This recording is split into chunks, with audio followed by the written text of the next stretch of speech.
Hello everyone, welcome to my YouTube channel. Today I am going to talking about virtual data room pricing comparison. What top providers offer.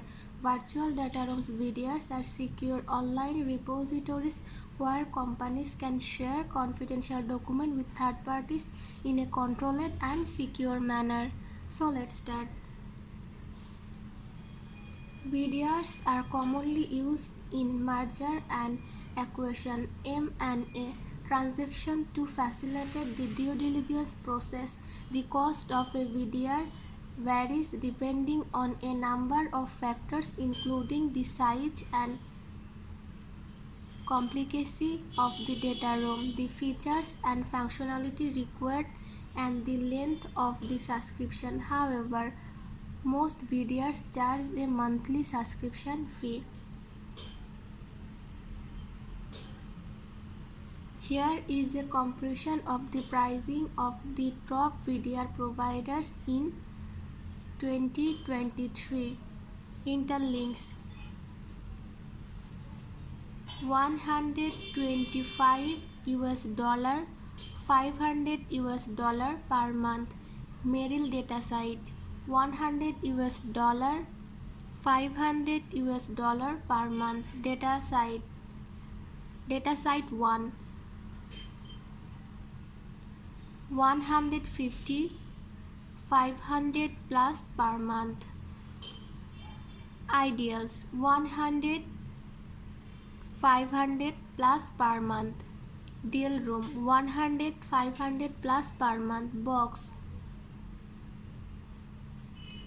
$50 and $15 per month. Dropbox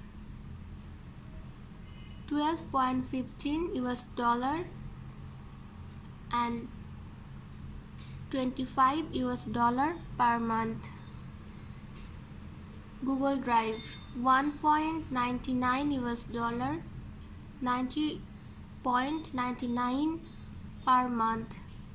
Microsoft OneDrive $1.99 and $9.99 per month. Critics Share $11.99 and $49.9 per month. SureDocs $100 and $500 per month. DealCloud $100 and $500 per month. And Sarada $100 and $500 per month. As you can see, this pricing of VDR varies widely. However, most VDR charge a monthly subscription fee that is based on the size and complexity of the data room, the features and functionality required, and the length of the subscription. In addition to the above, some VDR providers also offer free trials. This can be a great way to try out a VDR before you commit a subscription. That's it. Hope you will understand this topic. Thank you everyone. Please subscribe my YouTube channel.